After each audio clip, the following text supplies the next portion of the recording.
Rismon nanti mau tampil dan mengatakannya dia mau permalukan UGM, terpaksa katanya. Saya pun tidak keberatan ya Rismon mempermalukan UGM, karena bagi saya orang yang melindungi kejahatan atau dugaan kejahatan ya harus dipermalukan dalam tanda kutip ya, artinya betul-betul tidak ada kompromi untuk itu ya. Dan banyak hal yang menarik sebenarnya untuk dibahas ya. Tetapi ini menarik perhatian saya soal perkataan seorang pengamat yang mengatakan bahwa Prabowo sedang atau ingin atau akan menghabisi karir politik Gibran Raka Buming Raka ya.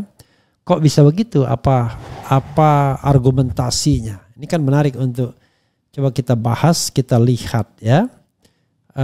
Oke, coba kita lihat, kita bahas ya. Oke. Nih ya. Sebagaimana dimuat wartakotalive.com, Presiden Prabowo habisi karir politik Gibran. Ini analisa Ray Rangkuti. Coba kita bacakan ya. Dan nanti kita akan tambahkan ya. Wartakotalive.com Jakarta, saat ini publik sedang menyoroti keinginan pensiunan Jenderal TNI yang mau menggulingkan Wapres Gibran Raka Buming Raka. Sebagian orang menganggap wajar karena Gibran dinilai tidak mumpuni untuk memimpin negeri ini, apalagi dia terpilih melalui proses konstitusi yang tidak wajar dan penuh nuansa nepotisme. Menurut pengamat politik Ray Rangkuti, sebenarnya Presiden Prabowo mulai mengecilkan peran Gibran di pemerintahan. Itu benar ya. Tentu ini sama saja dengan menghabisi karir politik Gibran yang terbuka lebar mengingat usianya yang masih muda. Menurut Ray ada 4 tanda mengecilnya peran Gibran dalam pemerintahan Prabowo Subianto. Melansir dari tribunnews.com, Ray Rangkuti menyebut pertama terkait nasib program Lapor Mas Wapres. Program Lapor Mas Wapres tidak jelas, ujarnya. Kedua, Gibran tak diutus pemerintah untuk menghadiri pemakaman Paus Fransiskus di Vatikan. Lazimnya kalau presiden berhalangan, wakil presiden yang diutus. Ini bagian dari itu tadi. Pak Prabowo meminimalisasi peran Gibran di dalam pemerintahan, imbuhnya. Atas hal itu ia meyakini Presiden Prabowo semakin meminimalisir peran Gibran di dalam pemerintahan. Tapi tetap dibutuhkan semacam eksistensi menjaga popularitas di kalangan publik. Maka dibuatlah kerja-kerja yang memungkinkan Wapres Gibran tetap diperbincangkan, salah satunya melalui video di YouTube, terangnya. Ketiga, Gibran yang tidak lagi ambil peran dalam program makan bergizi gratis. Keempat, Gibran tak kunjung ditunjuk pimpin wilayah aglomerasi Jabodetabek. Kemudian Wapres Gibran belum juga ditunjuk oleh Presiden untuk memimpin Jabodetabek, ucapnya. Itu semua ditegaskannya menunjukkan pemerintahan Prabowo mengeliminasi keberadaan Gibran di dalam pemerintahan. Ketika itu terjadi, Gibran nyari pola-pola yang lain. Itu adalah dengan buat rekaman-rekaman kecil di YouTube, ucapnya. Sementara itu sebanyak 103 jenderal, 73 laksamana, 65 marsekal dan 91 kolonel purnawirawan TNI menandatangani pernyataan sikap Forum Purnawirawan Prajurit TNI. Dan salah satu poin ke-8-nya adalah yaitu makzulkan Gibran ya. Poin ke-8-nya adalah, ini bunyi persisnya, mengusulkan pergantian wakil presiden kepada MPR karena keputusan MPR terhadap pasal 169 huruf Q Undang-Undang Pemilu telah melanggar hukum acara MK dan Undang-Undang Kekuasaan Kehakiman. Dan Prabowo menghargai dan memahami pernyataan sikap yang disampaikan Forum Purnawirawan Prajurit TNI, tetapi tentu tidak bisa langsung mengambil keputusan. Jadi begitu sobat era sekalian ya. Pertanyaannya adalah kenapa dihabisi ya? Sebenarnya kalau kata dihabisi nggak cocok juga ya. Orang seperti Gibran ini sesungguhnya tidak punya karir politik. Ya, karir politiknya itu hanya ketika Jokowi dan mafia berkuasa. Tapi kalau seandainya ya dia misalnya tidak diambil Prabowo Subianto sebagai wakil presiden, selesai sudah. Game is over. Tapi bagaimana kalau dia banyak uangnya? Begini bro, Banyak uang boleh, tapi Anda harus menunjukkan kemampuan yang memang mumpuni, adequate untuk menjadi calon presiden. Tapi Jokowi bisa. Nah itulah soalnya ketika presidensial diterapkan secara luar biasa, semua partai diborong hanya menjadi dua kekuatan. Begitu cuma calonnya dua, ya kalau tidak Prabowo, Jokowi. Itu yang terjadi di 2014 dan 2019. Jokowi tidak benar-benar menang dalam sebuah kontestasi yang fair. Tetapi kontestasi yang sudah dibatasi kontestannya. Yaitu hanya Prabowo Subianto. Dan kalau sudah head to head seperti itu dan memang inilah yang selalu direncanakan, maka siapa yang ditunjang, siapa yang didukung oleh kekuasaan atau kekuatan oligarkis, menang dia. Karena oligarkis main kanan kiri dia. Ya, saya ingat tuh ada seseorang yang berada dari kubu Prabowo dibilangin begini, sudahlah, ini seorang konglomerat bilang, kalian nggak usah kampanye-kampanye. Kita sudah tahu kok siapa yang menang. Ini untuk konteks 2019 ya. Nanti paling juga dikompensasi katanya. Kita jadikan Sandiaga Uno pada waktu itu dia sebut jadi menteri nanti tahun berikutnya. Nah, dia tidak menyebut pada waktu itu posisi Prabowo sebagai apa. Tapi ternyata Prabowo juga mendapatkan kompensasi sebagai menteri pertahanan yang diakui Fadlizon sebagai usulannya ketika saya podcast dengan beliau di awal-awal tahun 2020.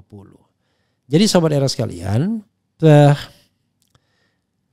kita bicara soal menghabisi ini barangkali tidak tepat kalau kita bilang menghabisi.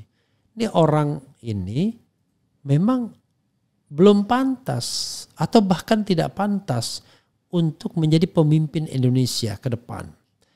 Pertanyaannya kok Anda bisa ngomong begitu? Ya sekali lagi ya, pemimpin itu harus orang yang genuine, bukan orang yang bergantung. Kalau Anda jadi wali kota dan kemudian bapak Anda jadi presiden, ya maka mudah sekali memimpin. Ya, banyak sekali program-program kementerian yang tiba-tiba mengalirnya ke Solo sampai jauh seperti Bengawan Solo.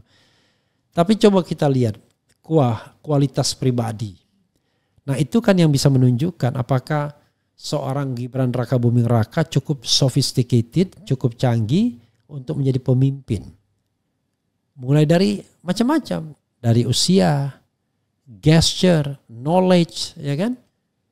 Leadership, ya, kemampuan leadership dan kemampuan manajerial. Nah, ini kan sesuatu yang objektif. Cuman masalahnya adalah sekali lagi Presiden Jokowi pada waktu itu tidak menghitung kemampuan putranya yang belum siap.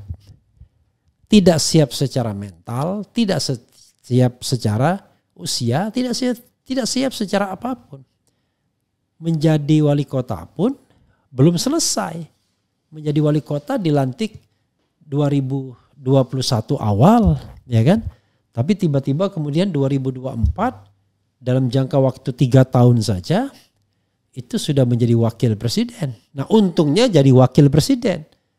Kalau seandainya case ada sesuatu terhadap Prabowo Subianto, Anda bisa bayangkan kita dipimpin oleh Gibran Rakabuming Raka. Ya walaupun secara teknis nanti jangan-jangan yang mengendalikan tetap ayahnya. Tapi kan ini kan presiden yang buruk bagi kepemimpinan. Saudara sekalian, saya tidak melecehkan. Tapi kita harus objektif. Jauh sekali standarnya. Kita pernah punya wakil presiden Muhammad Hatta. Ya, lulusan Belanda. Kemudian pada era kemerdekaan kita punya Hamengkubuwono. Era pasca Orde Baru. Kemudian kita punya Adam Malik, kita punya Umar Wirahadikusuma, kita punya Sudarmono, kita punya Trisutrisno, kita punya Habibie. Ini semua orang-orang yang punya apa istilahnya ya? Ya punya grade lah ya, punya tingkat, punya bargaining posisi walaupun tentu ya di tangan Pak Harto semuanya will be nothing karena yang menentukan dia. Tapi paling tidak secara kualitas pribadi yang saya katakan. Nah sekarang sistemnya demokratis, bukan Gibran atau Prabowo yang membuatnya, tetapi kualitas sumber daya manusianya tidak ke sana. Tidak cukup ke sana. Bagaimana Anda misalnya datang ke sebuah acara tidak bisa bernarasi, padahal jabatan tinggi. Ya kan? Ketika tidak disediakan teks takut ya. Misalnya Musawako Tilawatil Quran tidak mau memberikan kata sambutan, kan parah sekali. Walaupun saya agak surprise juga ketika debat kandidat ternyata Gibran bisa melayani dengan trik-trik, dengan triki ya kepada orang-orang tua. Kan orang tua yang dibohongi oleh dia dalam tanda kutip dengan istilah-istilah ya, dengan yang dulu pernah dilakukan oleh Jokowi terhadap Prabowo. Dia mengeluarkan istilah teknis yang Prabowo pasti nggak tahu, orang Prabowo belum pernah di birokrasi kan. Nah sama seperti Gibran. Dia menemukan sebuah istilah teknis. Lalu dia sebutkan. Ya sama saja kalau saya kemukakan. Menurut azas nullum delectum, ya, nulla punna sena pravia, bagaimana pendapat Anda mengenai masalah ini? Kan pasti nggak ngerti. Karena itu istilah teknis itu harus dijelaskan ya. Jadi sekali lagi menurut saya ya, Prabowo tidak raja tega. Prabowo justru kasihan ya dengan wakil presiden ini sehingga tidak memberikan peran yang signifikan. Karena kalaupun diberikan peran signifikan nggak mampu juga kelihatannya. Misalnya menyusun kabinet nggak dikasih peran. Diplomasi luar negeri nggak dikasih peran. Dia cuma dikasih peran misalnya acara-acara seremonial datang oke, sama wakil presiden untuk penghormatan. Tapi misalnya memimpin sebuah tugas sebagai task force yang nggak dipercaya, ya kan?